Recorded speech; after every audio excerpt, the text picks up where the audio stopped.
to the very last step, and that's the cambric. So I know in the beginning we talked about giving this back to the client. In a way we are going to give it back, but we're going to keep it in the chair. The client will have our videos as documentation of the historic elements of their furniture, which I'm sure they're going to be interested in. But for future upholsterers, who knows what's going to happen to this piece? It gets sold, put in a yard sale, somebody buys it.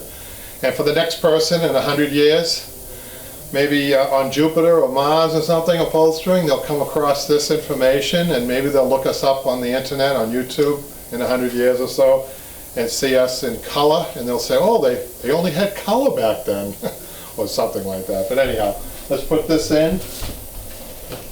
So who knows what they're going to have in the future on YouTube, Maybe teaching classes like this will be easier. Somehow they're going to give you the tactile element to videography or something, I don't know. So I'm going to put my card in also, my YouTube card, my business card, which has YouTube on it.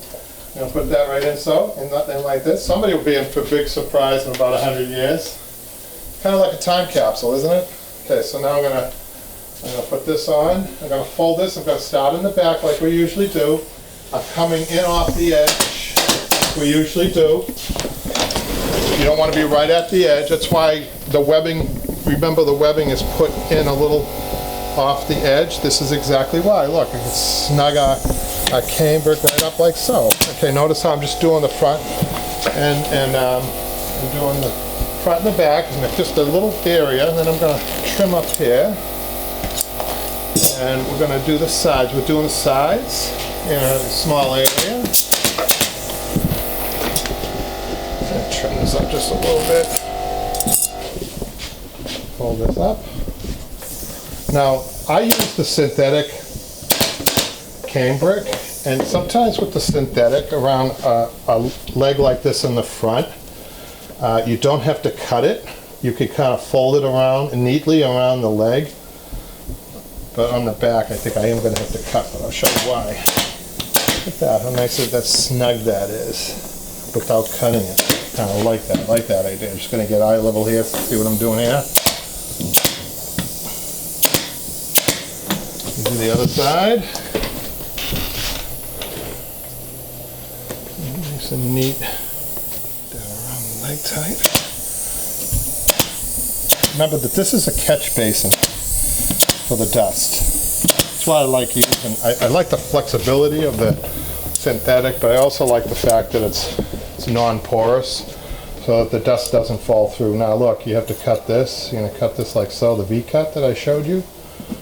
Like this. Like this.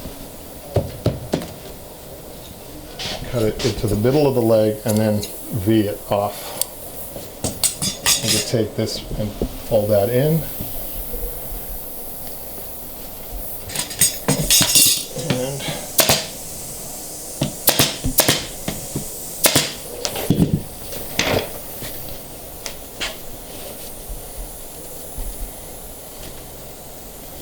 And we don't want any other webbing showing, okay? So I think I'm going to take a little extra staple there where the webbing was coming out. Fold this in.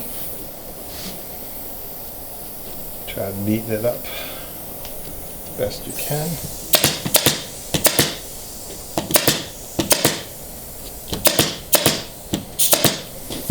Over here.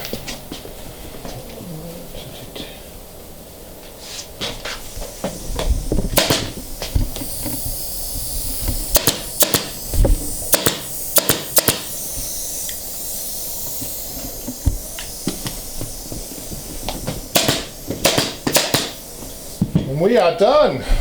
So I can't believe we went from this to this. Raw. So our cowboy chair, wow, what a job this was. I really didn't anticipate this when I priced it out, but lost a little bit on it, but you know what? I learned a lot. I had fun doing it. It is up to me to price the job accordingly. But we got into that seat, and that was a lot of work, and this extended a lot more, but I think we showed a lot. We showed a lot of the tricks. I'm happy with the end result. I'm completely happy with the end result.